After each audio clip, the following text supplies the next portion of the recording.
Escuela Nacional de Antropología e Historia, específicamente en Teoría Antropológica. Es profesor y tiene un doctorado en Ciencias del Lenguaje de la Escuela Nacional de Antropología, Filosofía y Filosofía del Lenguaje. Entre sus últimas publicaciones están dos libros. Uno es Malinalco, la Congregación de los Tiempos, y Freud y el secuestro. Bueno, el doctor Mir nos va a hablar hoy sobre la construcción de los imaginarios en América Latina. Vamos a escucharlo. Bueno, pues muy buenos días. Les agradezco mucho en principio esta invitación para continuar con un diálogo que seguramente tiene todavía un largo trecho acerca de los distintos tópicos para la construcción de una reflexión teórica sobre los procesos sociales en América Latina. En principio, el tema que les voy a presentar trata de encarar un concepto aparentemente muy específico y que ha cobrado relevancia en los últimos 10 años en las teorías, en distintas teorías, distintos ámbitos de la reflexión social, tanto en historia, en antropología, en teoría política, en análisis del lenguaje, etc. Es decir, el tema del imaginario parece ubicarse en una convergencia al mismo tiempo privilegiada y problemática de múltiples dimensiones disciplinarias. Sin duda, en la construcción del concepto de imaginario han intervenido, por una parte, una larga tradición de la reflexión sobre lo humano que involucra tanto las tensiones internas del universo filosófico de la modernidad, como los distintos momentos de la reflexión a lo largo del siglo XIX y principios del XX de las distintas ciencias sociales. Sin la menor duda, el concepto de imaginario pone en escena, por una parte, una reflexión fundamental sobre la noción de subjetividad, por la otra parte, un conjunto de reflexiones sobre la naturaleza del lenguaje, sobre los modos particulares de construcción de lo simbólico, y también, por supuesto, una parte central de la reflexión alude directamente a la necesidad de comprender el universo de la acción política. Estas tres dimensiones, la dimensión de subjetividad, la noción de acción y las determinantes de lo simbólico, intervienen progresivamente para ir dando forma a esta noción que progresivamente a lo largo del siglo XIX cobra una particular relevancia, pero después podremos decir se integra a un largo trabajo de reconsideración de las nociones de la ciencia política. Sin duda, la noción del imaginario puede rastrear sus orígenes, se puede rastrear los orígenes hasta el siglo XVIII, y podríamos claramente entender que esta reflexión sobre lo imaginario es consustancial a la revolución moderna. No podríamos pensar lo imaginario propiamente en el sentido contemporáneo del término sin referirnos a los fundamentos de la transformación radical del pensamiento en el orden de la modernidad. Aparece con una tensión que se introduce sustancialmente en la reflexión sobre lo social y que está conjugando dos nociones que por su proximidad tienden permanentemente al mismo tiempo a confundirse, pero también a introducir una tensión irresoluble en la reflexión sobre lo social, la noción de individuación y subjetivación. Voy a tratar de plantear entonces cómo en estas dos nociones que parecen una resonancia de la otra, encontrar ahí un núcleo generador del concepto del imaginario. En principio, la noción de individuación, tal y como se las estoy planteando a ustedes, no puede pensarse al margen de la gran revolución filosófica de la Ilustración. En particular, la Ilustración pone el acento sobre este carácter absoluto de la razón y remite esta idea de la razón a los marcos de una teoría del sujeto que pone en primer plano las condiciones intrínsecas del conocimiento. El conocimiento aparece, por supuesto, como el eje fundamental de la reflexión y está permanentemente referido a una condición autónoma del sujeto. El tema de autonomía aparece, pues, en consonancia directamente con condiciones de subjetivación. Una y otra noción parecen consustanciales. El sujeto aparece pensado en su capacidad de acción libre, en su capacidad de construcción del conocimiento, que deriva en una tensión permanente entre su propia singularidad como sujeto y su propia condición de universalidad. El conocimiento aparece entonces permanentemente en esta tensión, una tensión que radica principalmente en la condición de validez universal del conocimiento, pero en la condición de génesis individual. Génesis individual, condición universal de validez del conocimiento. Esta tensión entre universalidad y singularidad marca también de una manera determinante modos de construcción lógica del conocimiento.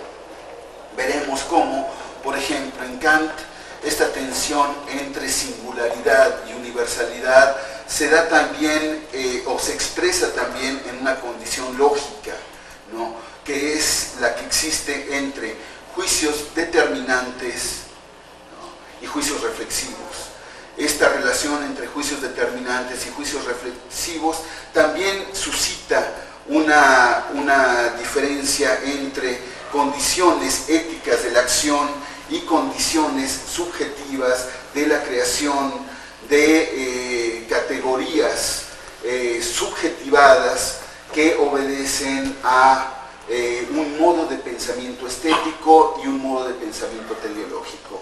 Esto, que es bien sabido, digamos, del marco kantiano, sin embargo, revela ya estas tensiones, este dualismo interior de la concepción del conocimiento, de la acción y de la subjetividad en Kant, que a partir de la Ilustración irán marcando una múltiple, digamos, línea de reflexión, pero articulada sobre esta tensión dual fundamental, ¿no? El romanticismo ahondará en estos marcos y podemos situar ya más nítidamente en el romanticismo esta primera aparición de lo imaginario o de la imaginación en este caso, como un elemento crucial. La imaginación había estado muy claramente desarrollada por Kant como una condición también dual. Por una parte, una condición del conocimiento objetivo. En Kant aparece clarísimamente este particular desplazamiento. La condición del conocimiento objetivo está directamente referida a la posibilidad subjetividad y a la capacidad de articulación y de construcción de una facultad particular, la imaginación. La imaginación aparece como una facultad constructiva del sujeto que que confiere a la propia actividad de conocimiento toda posibilidad de referencia empírica. La referencia empírica está enteramente referida al concepto de imaginación. Aquí aparece una tensión constitutiva. Por una parte, la imaginación aporta de manera creadora y singular una posibilidad de construcción de lo real. Lo real aparece entonces en principio subordinado a una capacidad propia del sujeto, que es la capacidad imaginativa. Sin duda aquí hay una tensión primordial en la reflexión kantiana, ¿no? El conocimiento objetivo no se da simplemente como una aprehensión directa de la naturaleza de los objetos, la naturaleza de las situaciones y su captura bajo el orden conceptual, sino atraviesa por la mediación de la imaginación. Este planteamiento es tan inquietante para el propio Kant que Kant tiene que revisar ese planteamiento. En una segunda edición de la Crítica de la Razón Pura, Kant tratará de suprimir o de reemplazar este peso de la imaginación y lo tenderá a reemplazar por un concepto quizá más abstracto y más inasible, pero que busca en realidad amortiguar la tensión que surge con esta paradoja, podríamos decir, constitutiva del pensamiento objetivo. Kant propone, por lo tanto, la idea de esquematismo, ¿no?, para reemplazar el lugar de la imaginación. No obstante, en realidad, esta transfiguración conceptual no logra mitigar ni logra atenuar el peso fundamental de esta intermediación de la imaginación como factor constructivo de la aprehensión objetiva del mundo, ¿no? Bien, pero si bien Kant es capaz de introducir este lugar de la imaginación en la construcción objetiva del conocimiento, no podrá escapar a otra condición, ¿no? La condición de tratar de ofrecer una comprensión particular de las condiciones singulares de la creación conceptual. El tema de la creación conceptual no puede simplemente desprenderse de categorías trascendentales. Hay algo del acontecer del sujeto, de la propia singularidad del sujeto, que está marcando este momento de una construcción primordial de los conceptos. La construcción primordial de los conceptos aparece entonces referida a este encuentro, a este acontecer del sujeto que necesariamente conlleva la construcción reflexiva de un conjunto de categorías. Bien, sintetizo esta idea. Desde la perspectiva kantiana, y esta es la parte que me interesa, ¿no?, hay una doble tensión en la producción de conocimientos, la producción de conocimientos objetivos y universales con la mediación de la imaginación categorial, una imaginación que construye conceptos, pero que los construye en una condición derivada de los principios categoriales. Ahí la noción de imaginación aparentemente queda subordinada al campo de las categorías y produce, por lo tanto, un conjunto de conceptos referidos a la objetividad. Por lo tanto, desde este punto de vista, todo conocimiento objetivo, insisto sobre esta tesis elemental, necesariamente pasa por la mediación de la imaginación esquemática, la construcción de esquemas que derivan en conceptos. Por la otra parte, es absolutamente claro que el conocimiento no puede derivar todo plena y enteramente de una condición de universalidad ni una condición de categorías generales. Tiene que responder a un acontecer del sujeto, un encuentro, una primera condición de singularidad de la relación sujeto-mundo, ¿no?, que aparece como un quebrantamiento permanente, como una necesidad de ofrecer respuestas singularizadas, pero a su vez generalizables. Y esta doble condición, respuestas singularizantes, pero a su vez generalizables, ¿no?, requiere de algo que podemos llamar la creación conceptual. Y no podemos comprender la creación conceptual referida a este episodio, a este acontecer del sujeto, sin una imaginación creadora. Imaginación esquematizante y imaginación creadora aparecen entonces como las dos polaridades de la creación conceptual en Kant. Bien, a partir de ahí, el romanticismo no podrá eludir el problema central de la imaginación. El tema de la imaginación remite una y otra vez a esta calidad central del sujeto. No obstante, podríamos decir, este momento crucial en la reflexión entra en el siglo XIX en una vía particularmente equívoca, la vía que podríamos referir al proyecto positivo del conocimiento social y del conocimiento psicológico.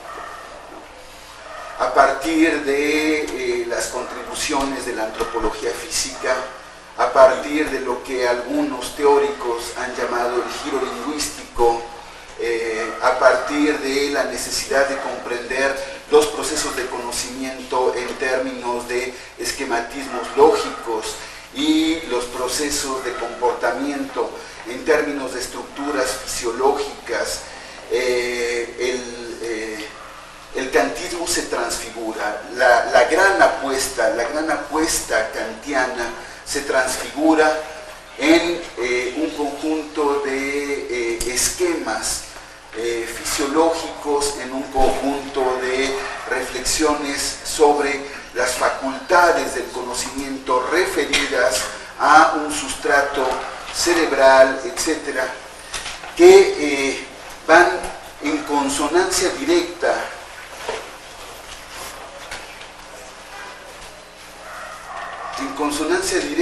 con un abandono de una teoría del sujeto que se desplaza a una teoría mucho más, podríamos decir, reductiva de la individuación. El sujeto es visto como una entidad biológica, una entidad en la cual se hace patente una facultad de lenguaje que puede ser descrita objetivamente, tanto en sus fundamentos cognitivos como en los desarrollos de su acción social. Tenemos sin la menor duda el trabajo sintomático de Wundt, ¿no?, sobre la descripción del alma primitiva, que busca permanentemente retraer toda descripción del comportamiento a esquemas descriptibles en términos de regularidades, de patrones fisiológicos, de comportamientos que pueden incesantemente estar referidos a condiciones de necesidad. Hay un ascenso del biologismo en las representaciones del sujeto. El biologismo del siglo XIX tiene un doble efecto sobre la representación de lo social.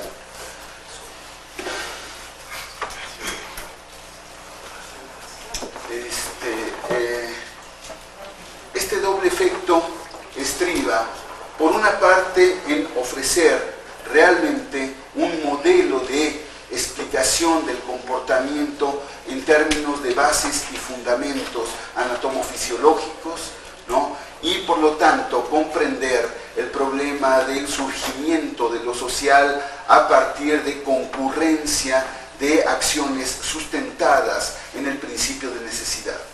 El tema de la necesidad aparece ya no referido a una condición histórica, sino a una condición meramente biológica. El tema de la necesidad deja de ser, por supuesto, pensado en términos de una historización para concretarse en un régimen de comprensión de una condición individual donde el sujeto tiene necesidades. La necesidad cambia su estatus epistemológico, ¿no? Y por lo tanto la necesidad aparece referida mucho más a una condición biológica, cosa que le debíamos ya directamente a Hegel, por supuesto, pero que a lo largo del siglo XIX tiende también a digamos, trasladar su sentido del ámbito filosófico al ámbito de las descripciones positivas. Bien, esta idea de necesidad va a aparecer directamente como el punto el fundamento metafísico, sin duda, de las nociones positivas de la acción humana. Vemos, por ejemplo, en los principios de la antropología y en particular en Malinowski, ¿no? Cómo estos principios de descripción, estos principios de referencia de la acción colectiva y de la concurrencia de la acción colectiva en términos de función social, está permanentemente referido a la idea de necesidad. Por la otra, aparece también en la mutación que se da de las condiciones epistemológicas del siglo XIX, la aparición de la noción de función. La noción de función, hasta la fecha, ¿no? Surgida, como bien lo demostró Foucault en su reflexión sobre la clínica, ¿no?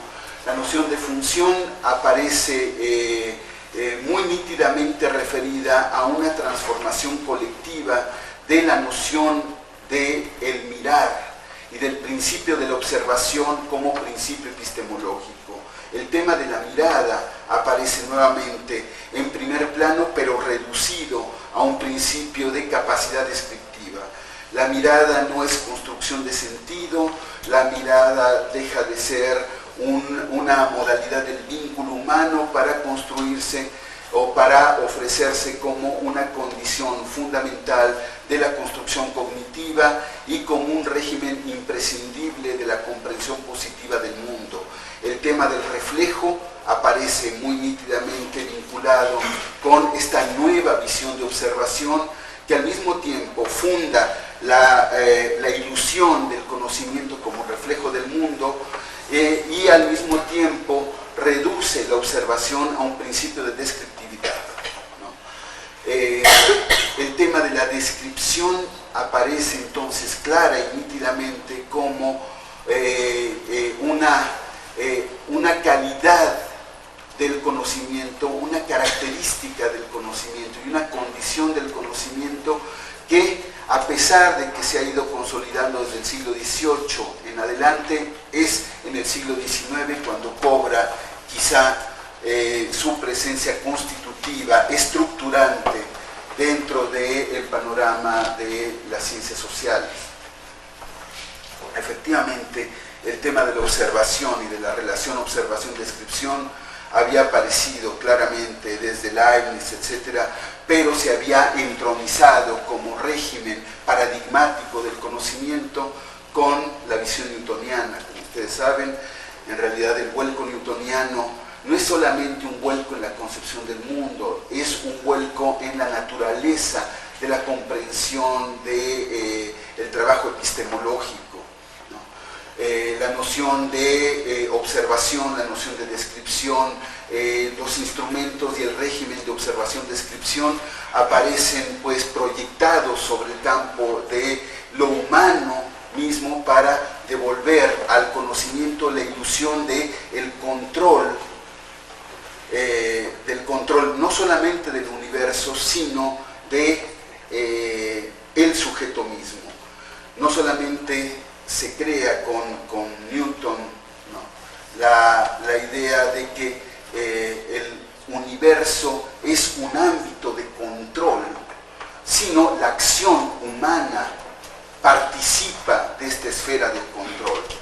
En la medida en que participa de esta esfera del control, la visión newtoniana devuelve, o más bien permite que la noción de observación y la noción de descripción cumplan una función característica en el proceso de conformación de la modernidad. Observación-descripción tienen entonces esta larga carrera de Newton, ¿no?, hacia el siglo XIX hasta la noción de función. Estamos ante un conjunto de categorías que van modelando de una manera muy nítida quizá algunas de las tentativas fundamentales de la comprensión de lo social y algunas de sus metamorfosis características. Por una parte, entonces, trato de sintetizar, por una parte, la noción de individuación tiene esta referencia a la dimensión orgánica, ¿no? Broca había claramente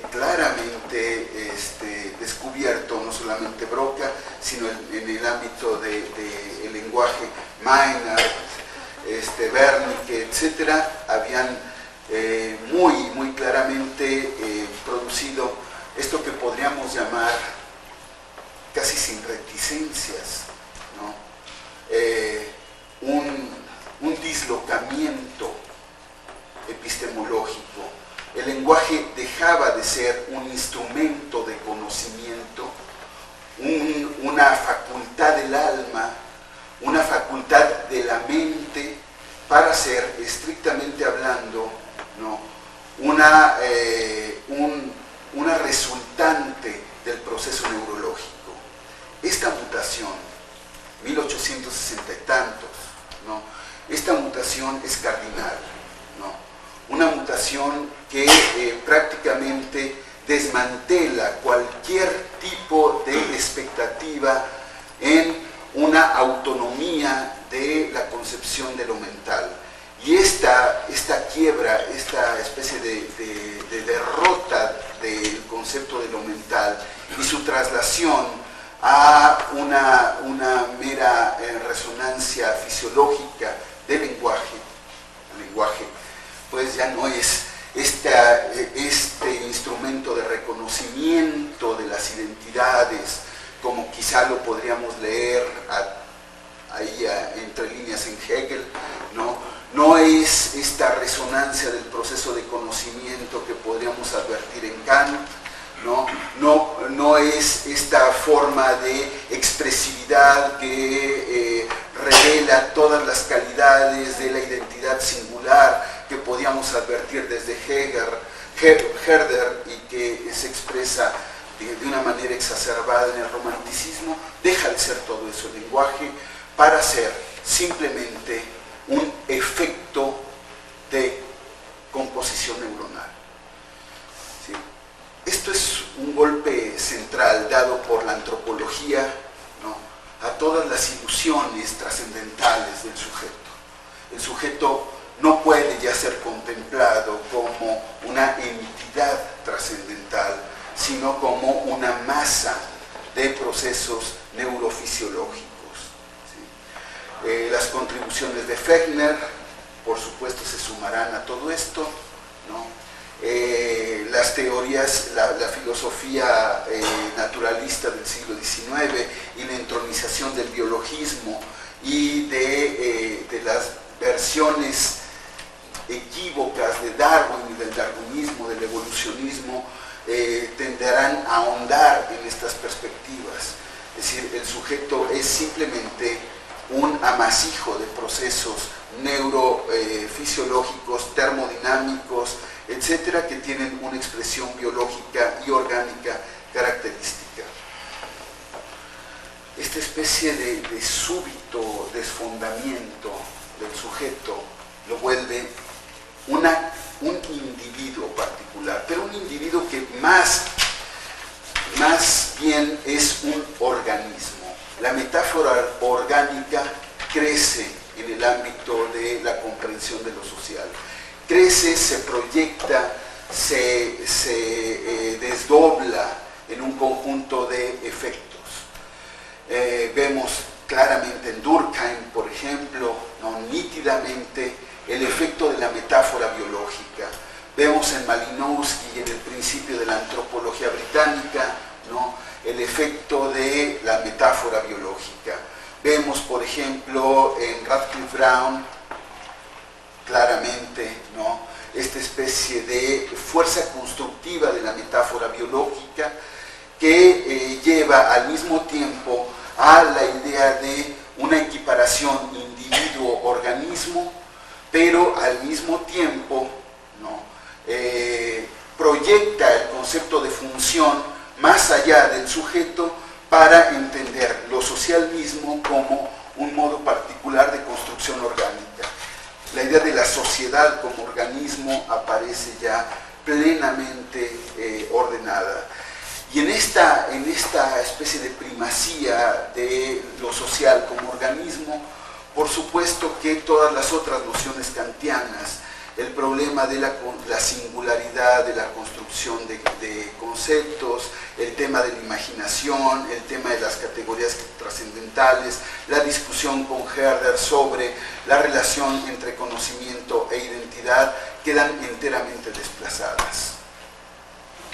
Finalmente, el siglo XIX, ¿no?, ofrece ya al final del siglo XIX un panorama absolutamente, podemos decir, quizá por una parte desmoralizador, pero por la otra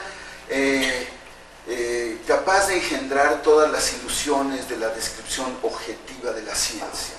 Finalmente, a través del principio de individuación, a través de las metáforas orgánicas, a través del concepto de función, a través de la idea de totalización de lo social y objetivación de lo social, a través de la equiparación de lo orgánico y lo moral en Durkheim, tenemos, por supuesto, la posibilidad de construir, se pensaba a fines del siglo XIX, principios del XX, ¿no?, una ciencia objetiva de la sociedad. Bien, por supuesto que la imaginación acá queda permanentemente desplazada extrañamente. Quedan reductos a fines del siglo XIX, quedan fuertes reductos. Un primer reducto, Husserl y la fenomenología, ¿no?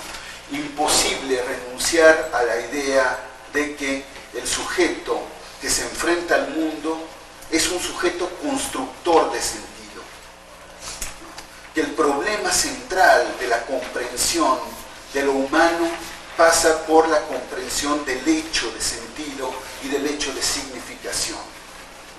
No podemos comprender el mundo porque no podemos comprender la noción misma de descripción si no es presuponiendo esta relación constitutiva del sujeto. El sujeto construye el mundo al atribuirle un sentido, ¿no? La noción de Husserl, digamos, la gran contribución de Husserl será esencialmente esta. Pero al mismo tiempo, esta noción construye la idea de sentido con una nueva noción de objetividad. Habrá que recordar quizá una de las polémicas internas a la fenomenología, como probablemente ustedes tienen presente, ¿no? Husserl desarrolla la noción de intencionalidad, una de las nociones cruciales de la fenomenología, ¿no?, a partir de una tesis de Brentano. Esta tesis de Brentano es una tesis muy simple, ¿no?, y ya es un lugar común, ¿no?, dentro de la filosofía contemporánea. El mundo, el conocimiento es siempre conocimiento de algo, decía Brentano. Y esto no es simplemente una simpleza filosófica, ¿no? Es digamos, un quebrantamiento de una larga tradición y además una fuerte tensión interna en el régimen epistemológico del siglo XIX. ¿Por qué? Precisamente porque la conciencia, primero, queda nuevamente entronizada como un principio de análisis. El tema de la conciencia, que había sufrido estos vaivenes, estos ataques, estas permanentes, podríamos decir, descalificaciones por el conocimiento positivo, ¿no? Aparece nuevamente o reaparece con toda su fuerza en la idea de lo mental, en Brentano, ¿no? Y en otras versiones filosóficas, incluso Stuart Mill, etc. Pero bueno, por otra parte, la idea de mente no puede ser pensada como el cartesianismo, como el racionalismo, incluso como el kantismo había insinuado, de una manera autónoma. La idea de conciencia está íntimamente ligada a la construcción del mundo. No hay posibilidad, la conciencia se hace patente, evidente en su trabajo de construcción del mundo. La conciencia no se hace evidente en sí misma, en su propia autopercepción, sino la conciencia se hace patente en su capacidad de construir mundos, de asignar sentido al mundo, de construir mecanismos y horizontes para la percepción, ¿no? La percepción no es simplemente una aprehensión mecánica, ¿no? de las condiciones de lo real, sino que es en realidad una acción constructiva. La idea de que el sujeto, o la conciencia más bien, es una acción constructiva y que el yo es producto también de esta acción constructiva, aparece ya nítidamente esbozado en la idea de Brentano y es desarrollada particularmente por Husserl, ¿no? Evidentemente en esta proposición de Husserl, ¿no? hay algo fundamental, ¿no? Esta condición de objetividad, ¿no? presupone nuevamente la incorporación de la imaginación. No podemos comprender la realidad en su propia naturaleza sin entender que la realidad está ubicada en una experiencia del tiempo, y esta experiencia del tiempo está directamente vinculada a la construcción de sentido. Temporalidad, significación, sentido, identidad, ¿no? Conocimiento, están íntimamente vinculadas, ¿no? La idea de imaginación para Husserl no podrá ser sino una condición de este vínculo espacio-temporal. Si podemos comprender lo real como aquello que ocurre, aquella dimensión del mundo que ocurre en tiempo y espacio, tenemos que recurrir a una construcción del pasado, ¿no? Una construcción del pasado que es también construcción de futuro. El futuro es construido, preconstruido, prefigurado en esta capacidad de síntesis. Aparece aquí una noción cardinal, síntesis, ¿no? No es que aparezca, Husserl no la inventa, la idea de síntesis había sido un concepto fundamental en Kant, ¿no? Pero al referirla a la posibilidad de construcción temporal, Husserl le da un estatuto epistemológico distinto, ¿sí? La idea de síntesis es la condición de la aprehensión del tiempo, la condición de la experiencia de temporalidad y por lo tanto es la condición también de la aprehensión de la identidad propia del sujeto. El mundo de lo propio del sujeto está enteramente referido a la imaginación que en principio es la posibilidad de síntesis de pasado, presente y futuro, pero que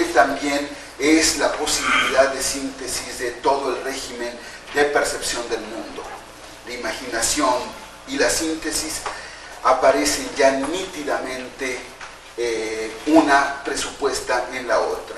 No podemos hablar entonces de imaginación si no la comprendemos bajo la exigencia de una síntesis cognitiva que es acción constructiva, que no es pasividad, que no es mera receptividad, sino es creación de mundo con creación de sí mismo.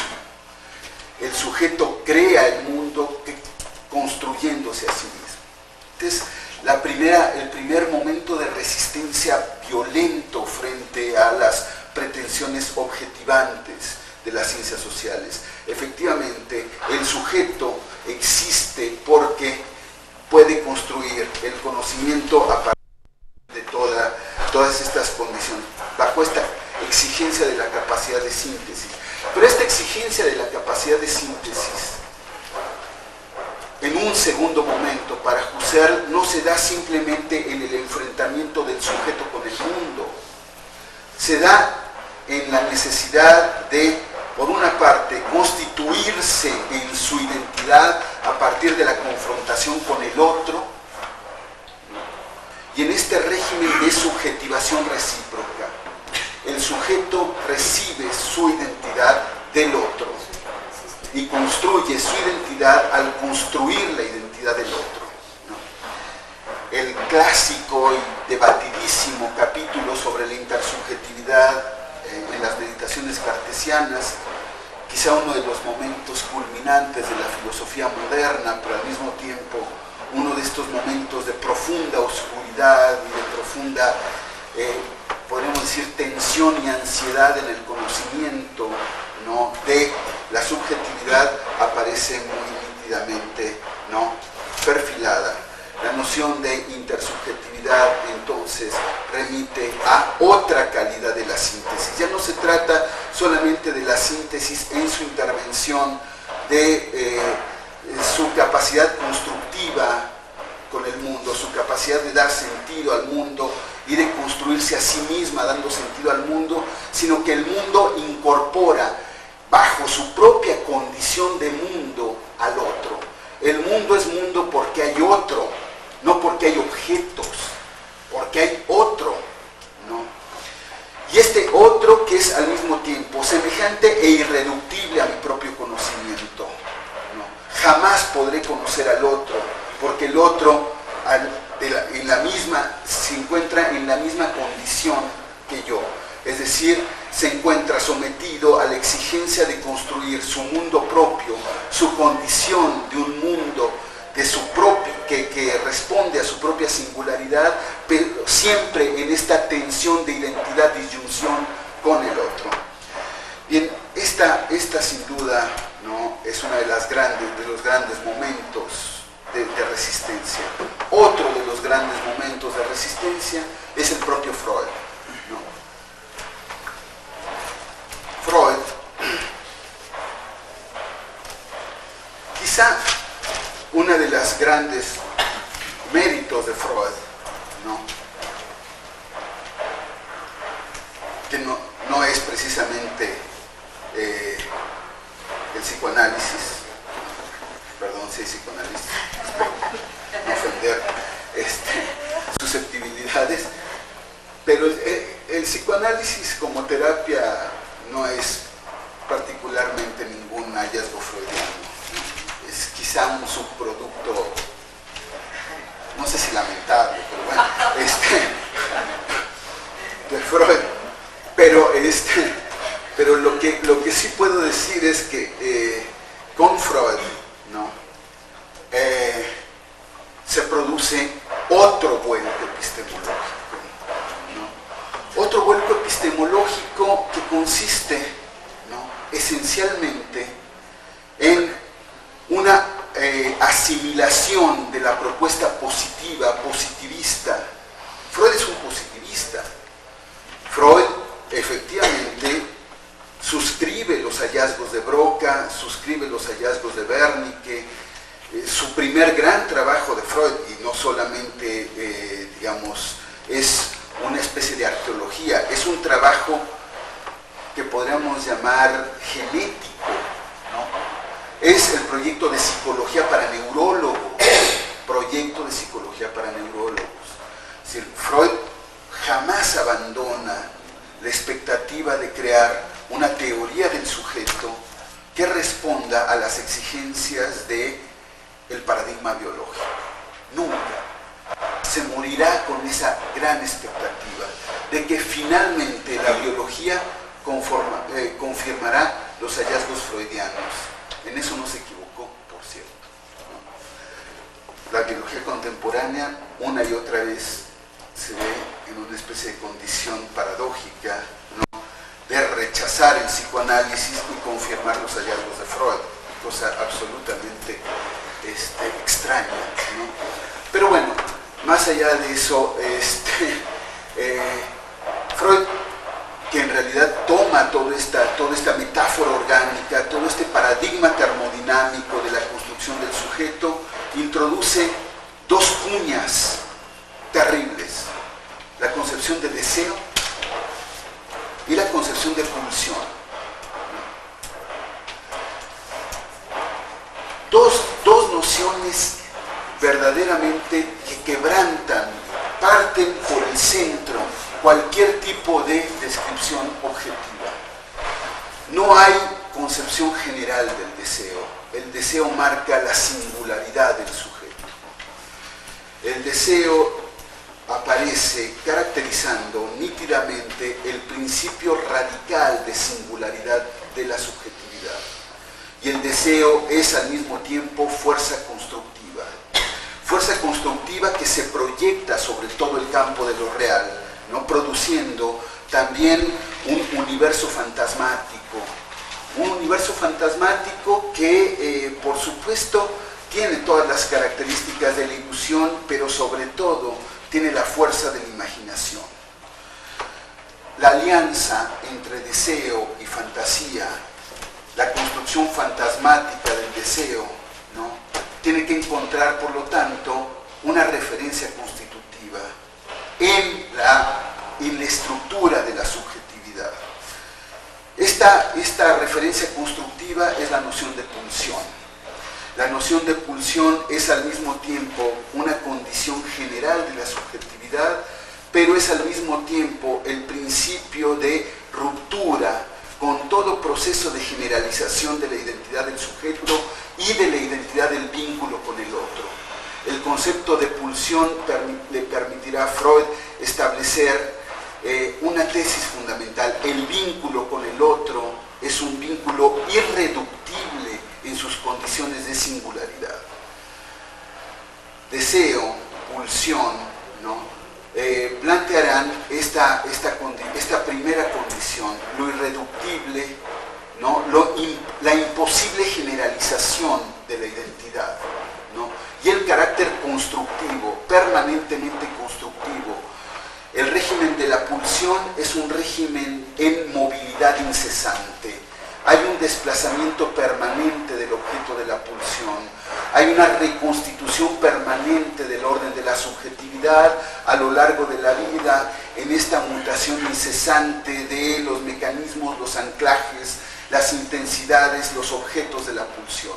Permanentemente el sujeto se desplazará entre los objetos pulsionales, modificando de esta manera no solamente su propia identidad, sino la identidad del otro, pero también la identidad de su propio pasado, ¿no?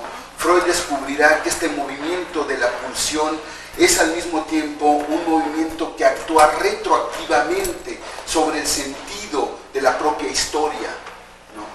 Es el desplazamiento de la pulsión el que obligará a que nosotros, una y otra vez, signifiquemos de manera distinta nuestro propio pasado, nuestro universo de vínculos, nuestro universo de las pasiones.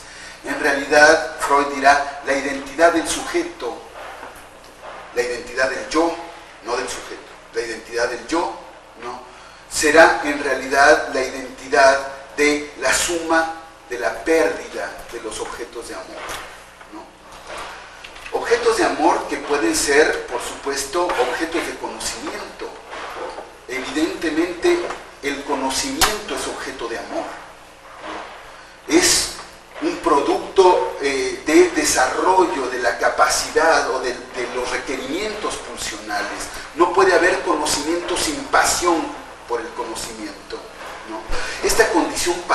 racional del conocimiento, por supuesto, tiene un fundamento pulsional, ¿no? Para Freud. No, el conocimiento no se da simplemente como una especie de función biológica. Hay algo de este compromiso pasional del sujeto en la construcción de categorías. Hay algo de esta construcción pasional del sujeto en la construcción de sí mismo a través de la construcción de categorías. Pero al mismo tiempo hay una composición pulsional del sujeto en esta relación del sujeto con el otro, con objetos, otros objetos de deseo, otro encuentro y otra composición del vínculo pulsional, ¿no? Evidentemente, a partir de ahí, el problema de la descripción objetiva y positiva de las identidades y de los vínculos, cuando menos está sometida a un permanente enrarecimiento, ¿no? Un permanente enrarecimiento que simplemente no tiene ningún punto, ningún horizonte establecido. No hay horizonte establecido para el régimen de la pulsión, ¿no? El régimen de la pulsión construye mundos, construye universos pasionales, construye redes de vínculos, construye también mecanismos de exclusión, construye también regímenes de poder. El régimen pulsional, por lo tanto, al referirse a un espacio particular del deseo, compromete de una manera particular un modo específico de construcción del sentido, simbolización. El modo pulsional, la construcción pulsional, no puede darse sin comprometer enteramente el lenguaje.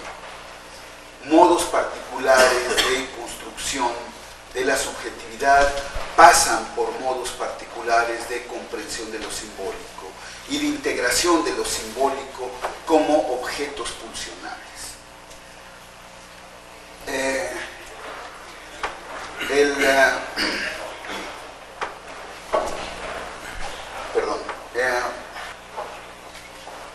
El tema de la pulsión entonces hace ingresar este otro tema, el tema de lo simbólico, ¿no? El tema de lo simbólico que al mismo tiempo, ¿no?, se constituye como un marco específico de construcción de la subjetividad, pero a su vez como el destino, el modo de trabajo de la acción subjetiva. Freud, recordarán ustedes que en la interpretación de los sueños reconoce 4 mecanismos constructivos propios de la imaginación onírica, pero él los desplaza también a otros ámbitos, al ámbito de la fantasía, al ámbito de la construcción fantasmática de los objetos, al ámbito de la construcción fantasmática de los vínculos, y son en realidad condensación, desplazamiento, miramiento por la figuratividad, como lo traducen ahí medio raro, y elaboración secundaria.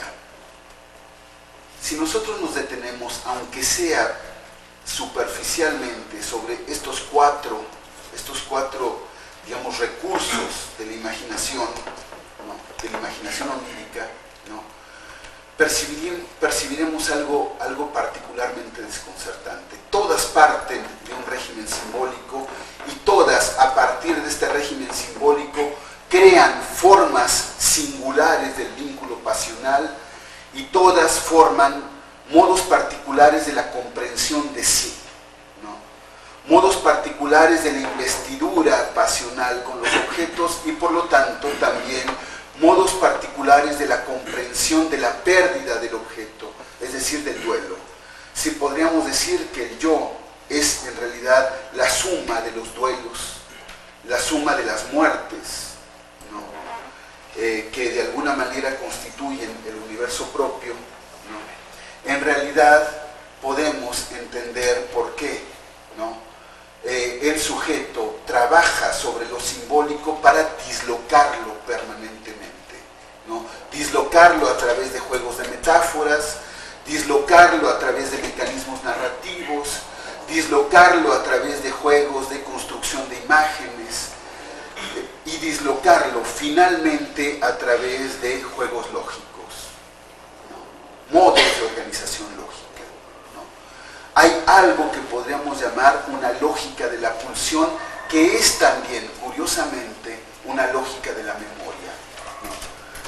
Freud establece una relación singular, ¿no? Podemos construir este modo particular de la imaginación, que él llama elaboración secundaria, ¿no? Tiene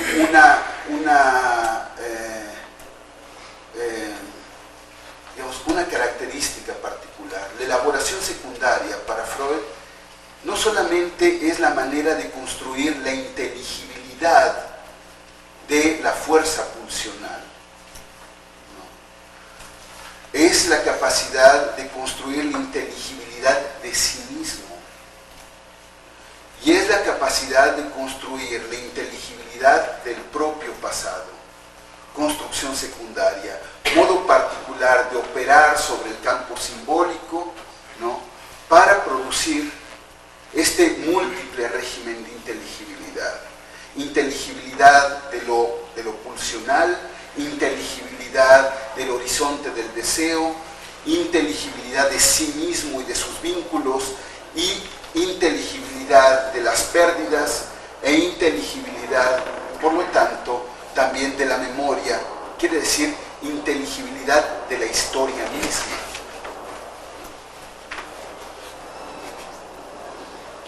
Bien, si me restringo a esa fuerza, digamos, disruptiva del psicoanálisis, ¿no? Hay muchas partes del psicoanálisis con las que uno puede tener cierta reticencia, pero aparentemente es innegable que aquí ha aparecido un vuelco epistemológico radical y una resistencia determinante, definitiva, con respecto a la entronización de los paradigmas del conocimiento objetivante del sujeto y de lo social. Otro que me gustaría evocar, para no seguir quizá, ¿no?, con esta recapitulación al infinito, es Dilthey, ¿no? La razón histórica, ¿no? Y de Dilthey quisiera simplemente traer, ¿no?, un concepto que, digamos, notoriamente es muy conocido, pero no quiero dejar de tocarlo, ¿no? Constituye un punto de resistencia y un punto de refracción, podríamos decir, de todas las teorías positivas de la comprensión de lo histórico, y es el concepto de experiencia. El concepto de experiencia que en Dilthey me parece, ¿no?, involucra cuando menos tres rasgos característicos, ¿no? Uno primero, el vínculo entre valor, significación y experiencia. Es decir, y la idea de experiencia comprometiendo una calidad dinámica del sujeto, ¿no? Por la otra, una tensión entre el proceso, podríamos decir, las determinaciones materiales del proceso social y las formas particulares de incorporación de esas determinaciones objetivas del campo material de la experiencia sobre el régimen constructivo de los valores, de la afección, de la significación, en un movimiento incesante de recomposición estructural del sentido. Mirar la historia bajo esta nueva condición de una razón, ¿no? La historia como significación o como el desenlace de esta tensión incesante en este movimiento abierto, universal, de la creación de valores, de la creación de significación, referido a una especie de foco específico, ¿no?, pero indeterminado, de construcción incesante de sí, que es el sujeto, ¿no?, serán, por supuesto, una de las grandes aportaciones Dilthey, que sin duda tiene muchas más. Pero bueno, bien, vemos, estos puntos de resistencia prefiguran por supuesto, ¿no?, ya vías distintas, vías en algunos puntos de enorme convergencia y resonancia, en otros de disyunción, ¿no?, para cuando menos una crítica radical de las concepciones objetivantes de las ciencias sociales. Punto común a todas, ¿no?, la idea de una condición abierta de la acción constructiva del sujeto y su relación con el mundo. Una relación constructiva de sí mismo por el sujeto en su manera o en su particular acción de construcción de vínculos y de construcción de representaciones, comprensiones, teorías del mundo y de la acción colectiva, de la acción de toda la colectividad, ¿no?, y de sí mismo. Bien, de todas maneras, el concepto de lo imaginario aquí, ¿no?, aparece dislocado en múltiples visiones. Por una parte, en la visión de la experiencia en Dilthey, por la otra, en la idea de deseo, fantasma, fantasía y operaciones simbólicas en Freud, y por la otra, en esta relación de conciencia, yo trascendental, etcétera, de Husserl, ¿no?, que más o menos he tratado de bosquejar con cierto, pues, esquematismo inevitable, ¿no? La noción de imaginación, por otra parte, ¿no?, cobra una particular vitalidad a principios del siglo XIX, ¿no?, digo del siglo XX, y en particular por su recuperación por los trabajos de la vanguardia estética. No podemos eludir también un compromiso particular con esta contribución de la estética a la comprensión de los procesos sociales. Sin duda, esta visión de la estética había aparecido ya muy claramente con el romanticismo, es decir, la referencia del imaginario está muy nítidamente, exaltada, ¿no?, por las visiones románticas, en particular por el romanticismo francés, por el romanticismo alemán, ¿no?, poco menos por el romanticismo inglés. Pero quizá encuentra una especie de punto de expansión, ¿no?, en el surrealismo y en las discusiones filosóficas de los años 30. Los años 30 que de alguna manera ya son una recapitulación compleja que cuando menos en el universo francés, ¿no?, forma parte de una necesidad de resistir a las presiones de este modo de comprensión cientificista, ¿no?, que permea tanto las visiones del sujeto como las visiones de lo social mismo, ¿no? Aparecen ahí las convergencias entre las lecturas de Hegel, ¿no?, de Nietzsche,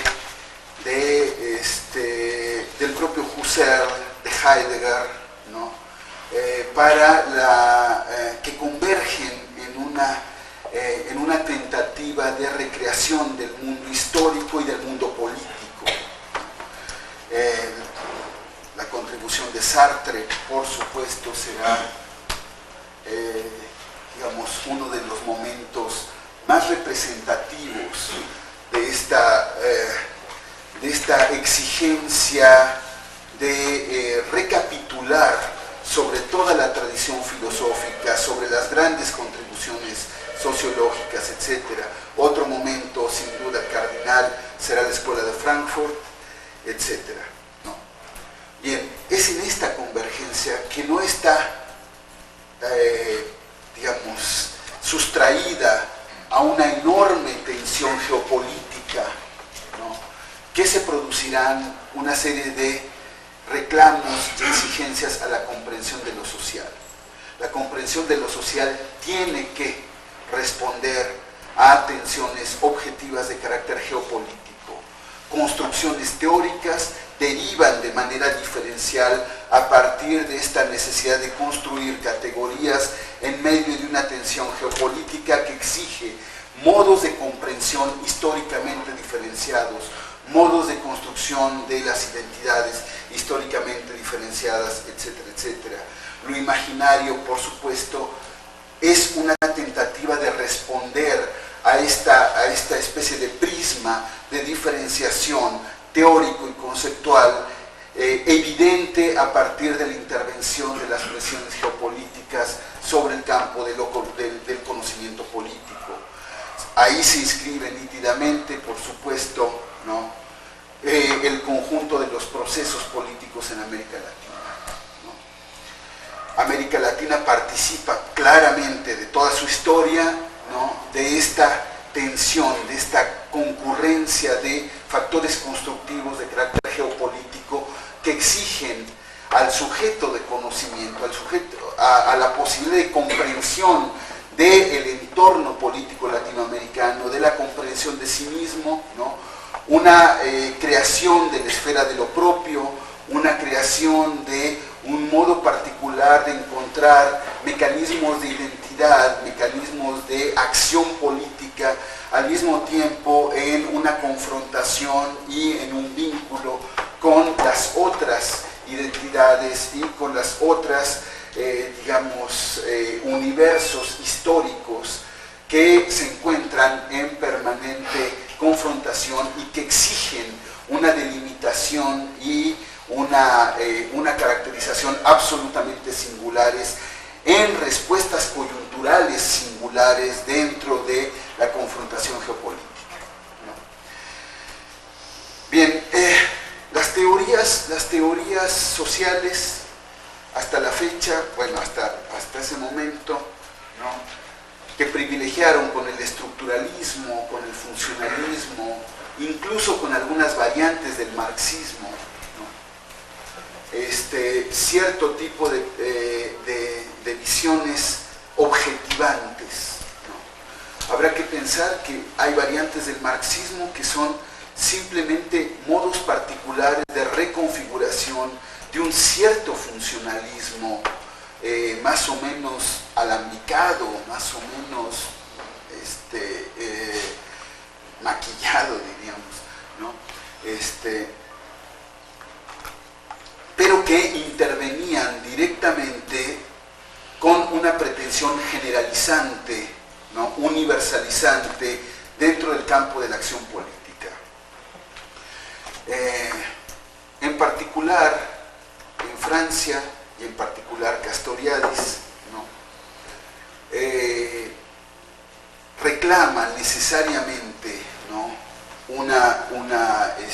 un modo de comprensión de una respuesta al mismo tiempo capaz de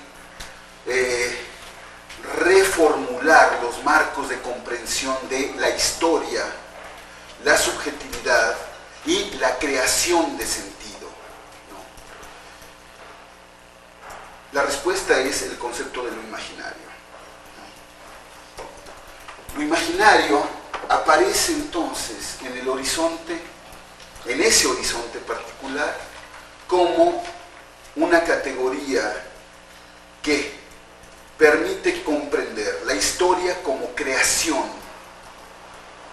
Una fórmula muy nítida de Castoriadis, que voy a mencionar muy escueta y digamos, esquemáticamente, es que la historia es creación ex nihilo, ¿no?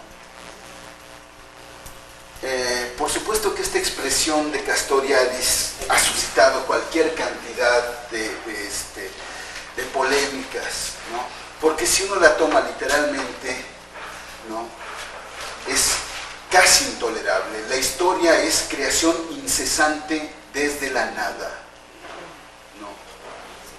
En cada momento momento la historia se crea desde cero, diríamos, ¿no? Pero este ex nihilo, ¿no? de Castoriadis, evidentemente, ¿no? Lo que está planteando con este de la nada quiere decir no de un vacío de historia, sino de una historia que no puede ejercer sobre el proceso social ninguna condición de determinación.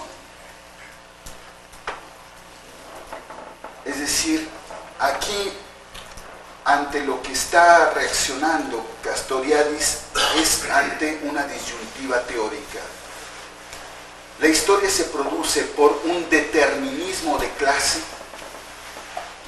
o de otros tipos de determinismo, determinismo funcional, determinismo estructural, determinismo simbólico, determinismo discursivo, con el caso de Foucault, es decir, se enfrenta a ámbitos, a una concepción determinista o no. Es decir, la elección de Castoriadis es: no hay determinismo en la historia, ¿no? Y esta lucha contra el determinismo, ¿no?, es precisamente lo que está encerrado en esta idea de ex nihilo. Es decir, en cada momento el sentido de la historia es singularidad pura, es advenimiento, es una condición de creación del propio sujeto, no de las estructuras. Aquí hay una devolución de Castoriadis del trabajo de construcción, de creación al sujeto, pero al mismo tiempo hay la necesidad de replantear la condición de subjetividad.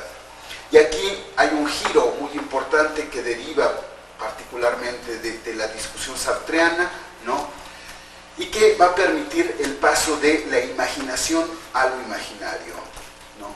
Mientras que en toda la discusión husserliana, de la imaginación es una capacidad de un sujeto individual, ¿no? En Castoriadis, lo imaginario es una condición del ser social, es una capacidad del ser social. No es una capacidad del sujeto, es una capacidad actualizada y realizada en el campo de la subjetividad, pero que emana de las condiciones mismas del proceso social histórico, ¿no? Por supuesto, entonces ya no se trata de imaginación, no es que el sujeto imagine algo, es que lo imaginario es una condición misma del devenir histórico como un movimiento incesante de recomposición de las condiciones de creación de su propio sentido.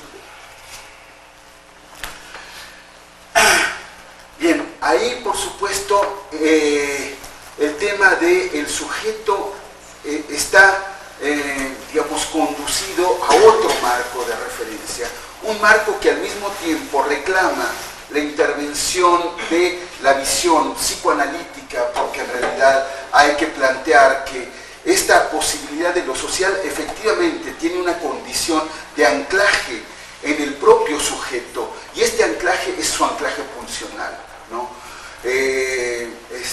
Castoriadis apelará directamente a una lectura muy peculiar, ¿no?, de Freud y de la noción de pulsión en Freud, para tratar de encontrar en la noción de pulsión, en la noción de arbitrariedad del vínculo pulsional, esta especie de quebrantamiento de la determinación histórica. No hay determinación histórica de la pulsión, punto, se acabó, ¿no? Y si no hay determinación histórica de la pulsión aparece como un fundamento de creación incesante de un régimen de vínculo, de un régimen de valor, de un régimen de objetalidad, ¿no? Por el otro lado, Castoriadis apelará también de una manera muy peculiar a la lingüística estructural, ¿no?, y a la condición de arbitrariedad entre significante y significado, ¿no? la relación de arbitrariedad entre significante y significado, y a su vez la vacuidad referencial de los signos, ¿no? Es decir, la idea de que los signos no están condenados a señalar objetos del mundo, ¿no? En realidad, la arbitrariedad, la capacidad arbitraria de construcción de lo simbólico, ¿no?, en todas y cada una de sus matices, tanto en su matriz de significación como en su matriz de referencialidad, perdónenme la jerga, ¿no?, serán también una referencia constitutiva de la creación histórica. Es decir, lo simbólico, como trató de demostrar una y otra vez el pensamiento semiótico, lingüístico, etcétera, etcétera, no está determinado por condiciones, ni de clase, ni de segmento social, etcétera, ¿no? Hay una doble calidad constructiva. El régimen simbólico construye la segmentalidad y al mismo tiempo el régimen simbólico es la resonancia, un punto de resonancia, pero no de determinación de las tensiones y los regímenes de lo social, ¿sí? Hay en lo simbólico una especie de quebrantamiento de toda posibilidad de determinismo.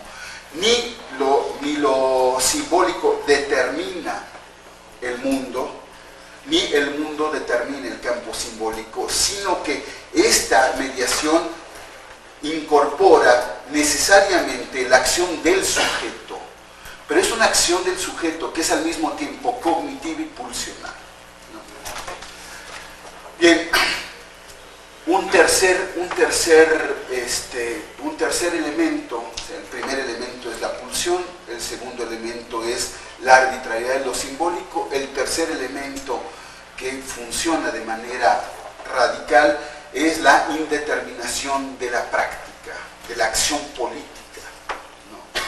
Es decir, la acción política como una condición de creación de la identidad del sujeto en la creación de su propia comprensión, de su propia historia, ¿no?, y de su propia capacidad, de su propia horizonte, ¿no? Por supuesto que la idea del proyecto sartreano, del proyecto construida por Sartre, está en el horizonte de Castoriadis, pero ha sido reformulada, ha sido replanteada en términos de una teoría de la práctica, de una concepción, no de una teoría, sino de una concepción de la práctica que rompe, que quebranta también todas las calidades del determinismo, ¿no?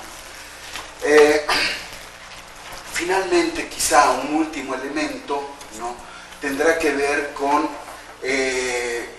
la idea de negatividad imaginativa en Sartre, ¿no? Sartre, ¿no?, quizá ustedes lo tengan presente, ¿no?, Sartre había caracterizado lo imaginario como una capacidad del sujeto para construir una presentificación negativa del presente. Es decir, hacer presente algo, y hacer presente algo es en realidad hacer existir algo que niega las determinaciones de lo real. Aquí, por supuesto, hay una resonancia hegeliana en Sartre, ¿no?, la idea de la negación, la idea de la negatividad como una condición de lo imaginario, ¿no? Lo imaginario es en realidad una acción constructiva, ¿no?, sometida a condiciones de negatividad, ¿no?, que al mismo tiempo emana o surge de lo real, pero al mismo tiempo lo niega y lo cancela, abriendo toda la posibilidad de recursos y de horizontes de la creación de sentido, ¿no? Bien, por supuesto que Castoriadis incorpora esta idea, esta condición de negatividad, y así, ¿no?, Castoriadis podrá trabajar de alguna manera con un nuevo dualismo, el dualismo simbólico e imaginario, ¿no?, en la medida en que, por supuesto, las condiciones objetivadas de la materialidad social, ¿no?, fijan y delimitan los marcos de la acción normativa, de la acción institucional, pero al mismo tiempo las fuerzas negativas, ¿no?, de la acción social se se construyen a sí mismas al desbordar y al instituir, ¿no?, nuevos marcos de regulación, nuevos marcos de comprensión, nuevas posibilidades de saber, ¿no? Bien, en esta idea Castoriadis trae a cuento una reformulación del concepto kantiano de autonomía. El sujeto, en el ejercicio de su imaginación, trabaja desde su condición autónoma, ¿no? Aquí hay nuevamente una idea kantiana que había aparecido en un marco trascendental, ¿no? En el marco de la filosofía trascendental, Kant no tenía otro remedio, ¿no?, que fundamentar la subjetividad en una libertad que se caracterizaba por la acción autónoma. Acción autónoma quiere decir no determinada, absolutamente no determinada. Esta idea de lo absolutamente no determinado del ejercicio de la libertad kantiana resuena nuevamente, reaparece nuevamente en Castoriadis, pero replanteado drásticamente, ¿no? No se trata pues de un sujeto trascendental, sino de un sujeto creador de identidades, creador de su propia identidad y de su propio sentido, capaz de responder a una condición específica, ¿no?, de un acontecer de sí mismo como sujeto social en condiciones sociales y condiciones de creación y recreación histórica. De ahí que para Castoriadis toda acción política genuinamente política debe ser creadora de historia, debe ser creadora de identidad, debe ser capaz de responder a las condiciones del acontecer y de su propia identidad como acontecer, ¿no? Bien, en esa medida me parece que Castoriadis plantea un desafío muy importante para la comprensión de la acción política y de la teoría en América Latina. La idea de imaginarios obliga, de imaginario, cuando menos en este sentido, hay muchos, concepciones del imaginario ahorita hay 200, ¿no? Pero bueno, yo me estoy refiriendo simplemente a esta, ¿no? Que me parece que efectivamente ofrece una vía significativa para replantear el propio trabajo de construcción teórica en América Latina, ¿no? Las condiciones en las cuales hay una exigencia de creación y de recreación conceptual en consonancia con una acción creadora de historia y de identidad, ¿no? Creo que entonces, por supuesto que muchas de las vías abiertas por Castoriadis quedan por explorar. No es un pensamiento por definición terminado, sería una contradicción con los propios términos de Castoriadis, que nos ofreciera una teoría terminada. Es decir, es una teoría que está y debe estar en proceso de apropiación de los sujetos, de apropiación y de recreación. No se trata de repetir o de citar o de replantear lo que Castoriadis ofrece, sino de una apropiación. Apropiación quiere decir una incorporación en el espacio de lo propio, ¿no?, de las condiciones de categorización, ¿no?, que plantea para al mismo tiempo desbordarlas, encontrar sus propias vertientes, sus propias calidades singulares en las condiciones en las cuales los movimientos sociales en América Latina tienen que responder a condiciones geopolíticas particulares, a un acontecer particular y a una construcción de sentido de un mundo que cada día exige un trabajo de recreación colectiva de su propio sentido. Muchas gracias.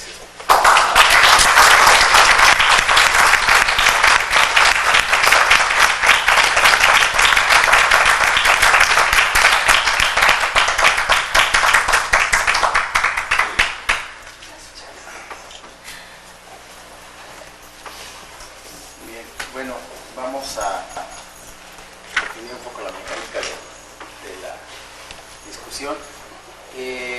Tenemos 15 minutos. El tiempo aquí es el enemigo principal. Sin embargo, bueno, yo quisiera plantearles que las intervenciones que hiciéramos fueran lo más puntuales posible y que nos limitáramos a 5 minutos, cuando mucho, en las intervenciones, de tal manera que diéramos la posibilidad de que el doctor Mier ofreciera respuestas o comentarios a las intervenciones y por supuesto que les recuerdo que en la tarde habrá un espacio mucho más amplio para la discusión, la reflexión de no solamente de lo que se ha discutido hoy, sino también, por supuesto, recuperar algunas cuestiones importantes que les haya parecido de la sesión de ayer. En ese sentido, bueno, si bien es cierto que puede ser limitado el espacio por ahora, queremos garantizar de alguna manera la discusión en la tarde, ¿sí? Porque estaremos prácticamente con un espacio mucho más amplio. No sé qué le parece a nuestro. Abriéramos. A ver. Sí, ¿Quiere plantear la pregunta o me permite hacer una? ¿Vale? ¿Me permite hacer una última aclaración? Bueno, entonces, 5 minutos, ¿sí? Y no sé, planteamos 3 preguntas y luego otras 3 y no pasa tiempo, ¿sí? Por favor. Bien, el leer de Castoriadis, en unos artículos que sacó recientemente, antes de morir, él decía que la capacidad de imaginación de los sujetos estaba decreciendo, que había un ensimismamiento del sujeto, un cerrarse en sí mismo, y estaba dando un empobrecimiento precisamente por ese retraerse hacia sí mismo. ¿Cómo ve usted esto, este comentario de él? Bueno, bueno, sí, si quieren. Ahí va otra vez. O pues si prefiere contestar. Sí, respecto a la, digamos, a esta intención de objetividad y de, bueno, lo positivista de la mirada en cuanto a la descripción, ¿tú qué opinarías de la descripción imaginativa?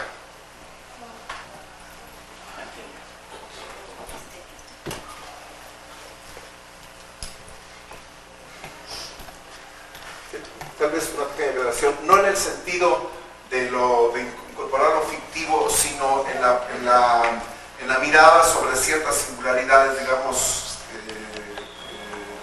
no muy perceptibles, no dominantes. Sí, de alguna manera hubo una valoración del ejercicio de psicoanálisis después de Freud, cuestionando quizás su efectividad, que tanto han respondido a la necesidad de la búsqueda de la felicidad o del equilibrio personal. Eso es un área que pudiéramos valorar quienes tenemos experiencia en la práctica del psicoanálisis. Pero creo que una parte fundamental de Freud es la tridimensionalidad del sujeto, del individuo, de la persona.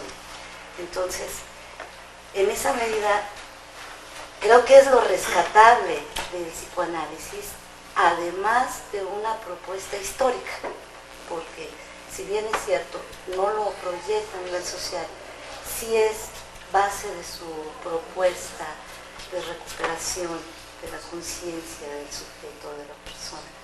¿Cómo podríamos enlazar lo que es ese ejercicio histórico personal interno con una visión a futuro de un cambio social?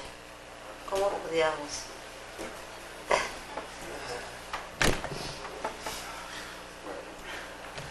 Me da mucho gusto porque me van a poner a pensar mucho.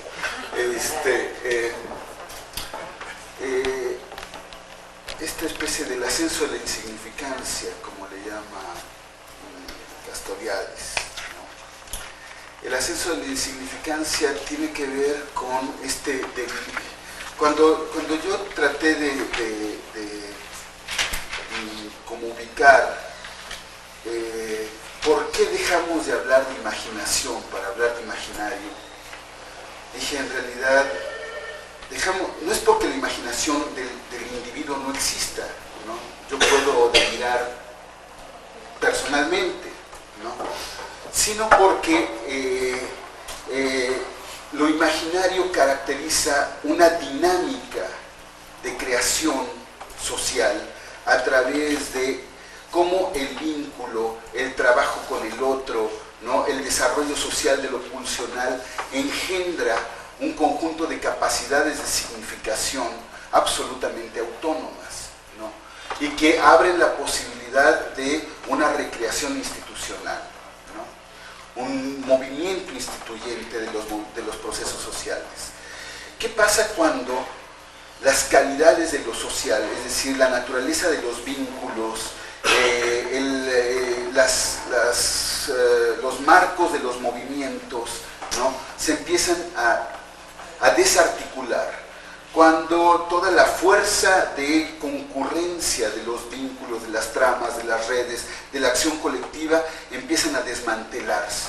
Lo imaginario como tal retrocede, podemos decir, o se abate, se agota, y lo que va quedando es esta especie como de residuo de la imaginación individual, ¿no? El sujeto replegado sobre sí mismo, el sujeto, digamos, enfrentado a un nuevo objeto que es una especie de dispositivo de acción simbólica, ¿no? Que son los medios de comunicación, que son todos estos mecanismos, ¿no?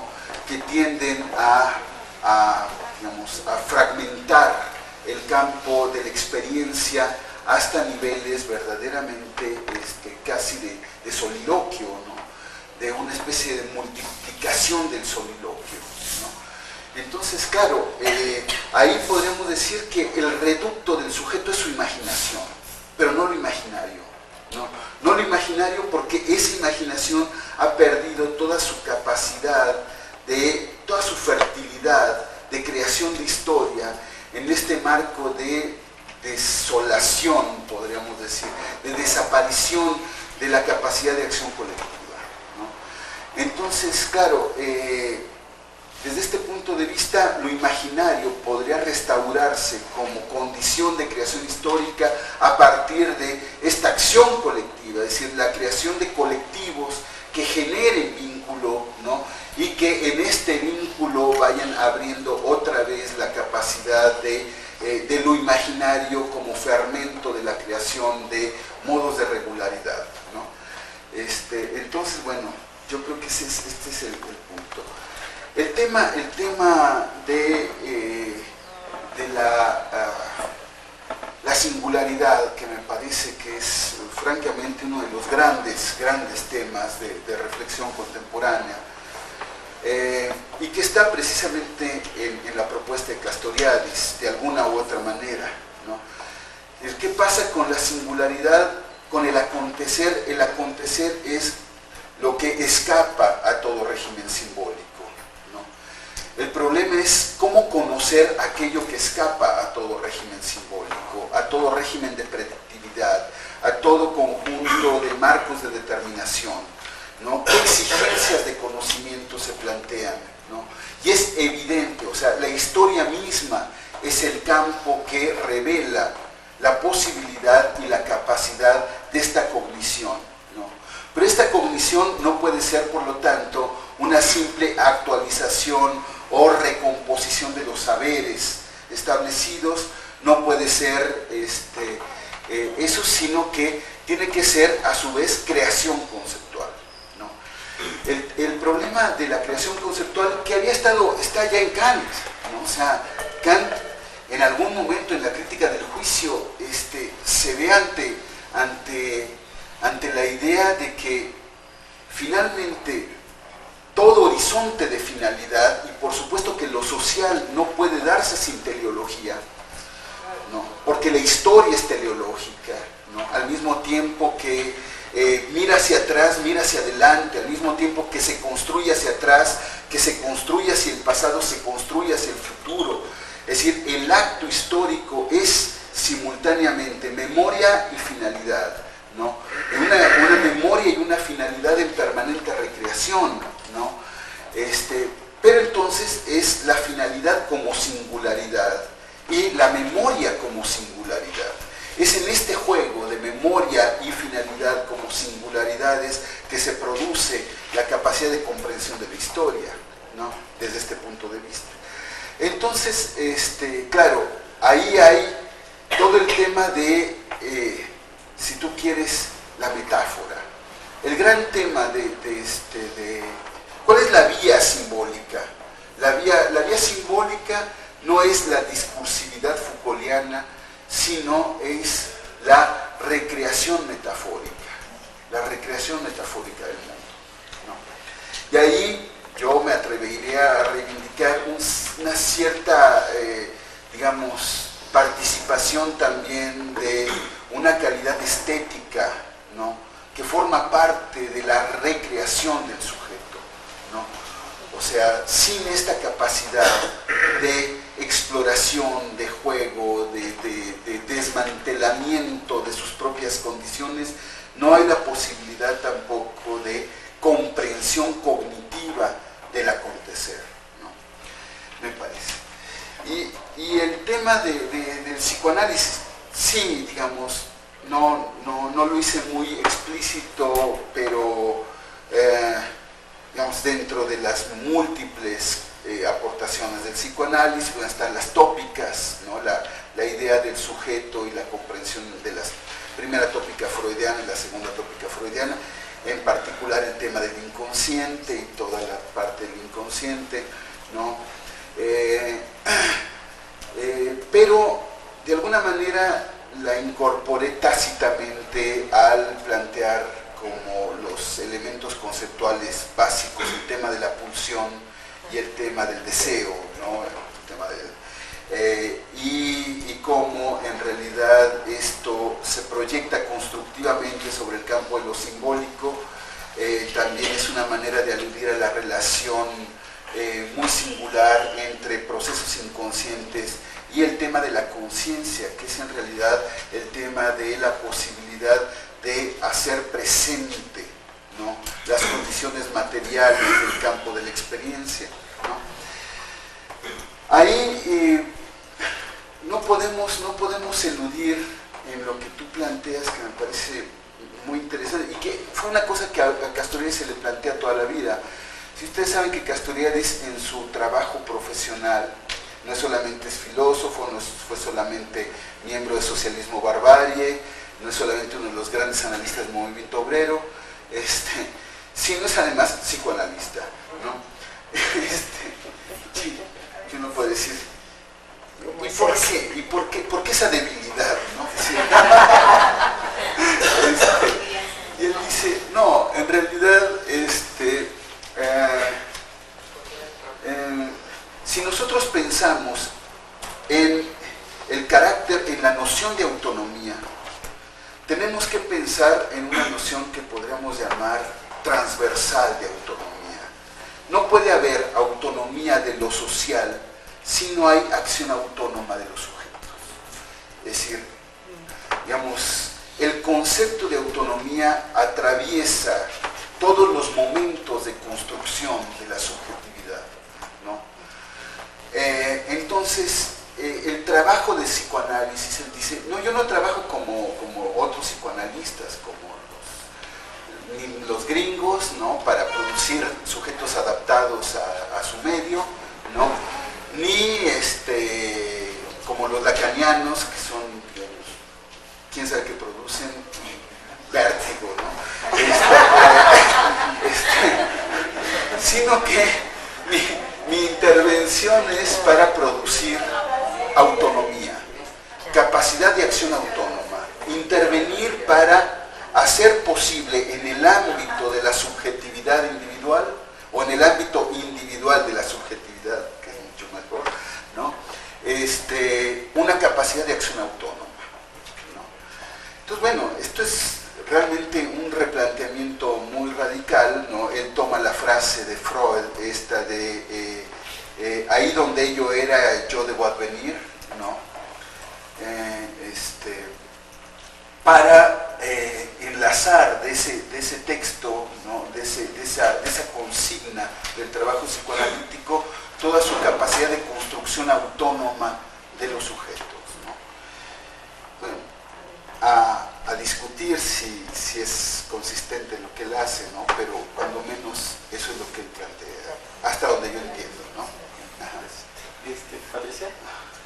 Y Yo le quería preguntar, profesor, en esta propuesta de construcción de imaginarios sociales, ¿cómo ve usted la propuesta zapatista? Construcción de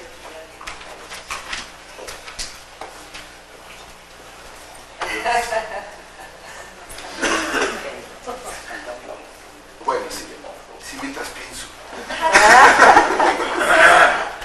bueno, y si hay otra intervención también. Me llama mucho la atención que, por ejemplo, una teoría, una construcción como la de Dussel sorprenda, digamos, a personas que no se ocupan de ese tipo de discurso, como que le digan a uno toda la historia que usted ha aprendido es eurocéntrica y la historia se puede construir, se puede reconstruir de una manera completamente distinta. Digamos, si no soy historiador, si no es ese mi tema, yo podría tener como dos posiciones. La una es decir, no, creo en lo que me dijeron, y la otra es estar abierto, digamos, a esa posibilidad. En relación con el psicoanálisis es completamente disarmónica esa proporción, porque, por ejemplo, es un discurso tan absolutamente excluyente en la historia eurocéntrica que aprendimos, como la idea de que el psicoanálisis perdió su eficacia, de que Freud es un pansexualista, de que... Es decir, me parece que quien dice eso pues no ha estudiado el psicoanálisis, pero cree lo que le dijeron. Entonces, digamos, las urgencias y los desafíos en América Latina, uno de ellos sería justamente el aceptar que cuando uno no ha recorrido una teoría, por lo menos debería dejarle un espacio como a la sorpresa de qué podría venir desde ese discurso. O sea, yo haría un llamado en ese sentido de una apertura que creo que con su intervención justamente lo pone ahí en el escritorio, la idea de olvidar un poco lo que nos han dicho y estudiar en esa dirección si eso nos interesa. Es decir, el psicoanálisis es un discurso que hay que estudiarlo para poder decir algo sobre él. Bueno, ese es un punto. El otro es que la perspectiva de Castoriadis, pues no sé si por la exposición o por el tiempo, pero me parece que le debe absolutamente todas las categorías a Lacan, todas. Lo imaginario, lo simbólico, la retórica, la metáfora, la metonimia, eso lo estaba diciendo Lacan desde los años 50. Ahora, por supuesto que Castoriadis hace un esfuerzo por poner esto en un contexto que no es el del dispositivo analítico, aunque él se ocupe del dispositivo analítico en sus ratos libres. No sé si para producir vértigo o qué en el caso de él, pero pues sabemos que se ocupaba de eso. Quiero decir que que hay una deuda que no es poca con Lacan y que valdría la pena reconocerla porque incluso la idea que usted planteaba sobre la acción, sobre la discontinuidad que la acción le debe a la historia, digamos, la falta de determinismo que hay en el momento en el que el sujeto toma la decisión, todo eso es Lacan. Pero digamos, traer esto no es sencillamente para complementar la bibliografía de Castoriadis, sino para señalarles que en Lacan la idea de comprender está ligada exclusivamente a la posibilidad de actuar. Es decir, Lacan le podría decir a Castoriadis, bueno, y con eso que estás entendiendo, ¿qué puedes hacer con tus pacientes? O sea, yo me permitiría pues, preguntarle a quienes hablan en esos términos si son capaces de curar a un psicótico o no, ahí concretamente. Sobre todo en este ámbito de nuestra discusión del coloquio en el que se pide siempre como una relación con la acción. Es decir, estas categorías lacanianas llevadas de una manera que habría que estudiar epistémicamente, pero no es el momento, a ese ejercicio valdría la pena hacer la pregunta de qué es capaz de producir con ese acto, porque las categorías lacanianas son producidas tanto como las de Freud en el dispositivo, para el dispositivo analítico, es decir, para producir la exacerbación de la autonomía, como usted lo decía, de la diferencia. Puede decir que todo Sartre ya estaba en Husserl, en Heidegger, etc. Es decir, más que deudas, que bueno, en realidad todos somos deudores de todos, no hay pensamiento original, ¿no? Plenamente, sí. ¿Qué se hace con eso? ¿No? ¿Qué se hace con esas categorías? Y lo que hace Castoriadis con la categoría simbólico y imaginario, que efectivamente estaba en Lacan, ¿no? Es revertir o replantear radicalmente a Lacan mismo. Es decir, nada que ver en el concepto de imaginario de Castoriadis con Lacan, nada que ver. Hay una confrontación y además un debate áspero, ríspido, ¿no? entre Castoriadis y el universo de Lacan, ¿no? Entonces, el marco de Lacan. En fin, ahora, a mí lo que me parece que es una enorme contribución es que todo esto ha sido llevado a una exigencia de comprender, primero, la génesis de la subjetivación social. Primero, cosa que me parece una aportación, sí, con los instrumentos de Lacan o de quien sea, de Sartre o de quien sea, ¿no? Se llega a plantear eso, bienvenidos, ¿no? Si se llega a replantear nuevamente la historia, es decir, el sentido de la historia, la comprensión de la historia, la comprensión de los movimientos sociales en la creación de historia, bienvenidos. Si son de Lacan o si son de, como usted decía, es decir, no podemos cerrar y excluir y decir, no, pues, como son de, entonces los excluimos, o como son de Marx, o como son de quien sea, es decir, porque ahora también está toda la tentación de excluir a Marx de todas las referencias, ¿verdad? En fin, no podemos desprendernos, ¿no?, de una historia. Lo que estamos planteando es precisamente asimilación, recomprensión y recreación de nuestra historia desde el campo de lo propio, ¿no? Es lo mismo que podemos pensar que hace, digamos, el gran pensamiento, ¿no? Entonces, bueno, creo que es un campo abierto, efectivamente, ¿no? Un campo abierto donde aparecen todas estas posibilidades y todas estas posibilidades que deben alimentar nuestra capacidad de creación conceptual. En términos de, yo sé lo más que podría comentar, el tema del zapatismo me parece que es de una enorme complejidad, ¿no? Es decir, como sabemos, pues el movimiento zapatista es un movimiento de génesis muy profunda, muy larga y muy compleja, ¿no? Que tiene fundamentos históricos en la conformación de grupos étnicos, en la conformación de modos de relación histórica con las formas coloniales todavía existentes en Chiapas, modos particulares de organización del cacicazgo indígena y del cacicazgo colonial dentro del mundo de Chiapas, la intervención de los partidos políticos y en particular del PRI en los años 60, 70, que produce todo este juego, es decir, el conjunto de comportamientos interétnicos en Chiapas, es decir, la composición pluriétnica, celtales, otziles, choles, tojolabales, etcétera, ¿no? Pero al mismo tiempo también exigencias de modernización que aparecen por la intervención como cuñas, ¿no?, de ciertos mecanismos de explotación territorial, industrial, etcétera. Es decir, sabemos de la explotación de bosques, desaforada, etcétera, ¿no?, de depredación del universo ecológico, en fin, ¿no?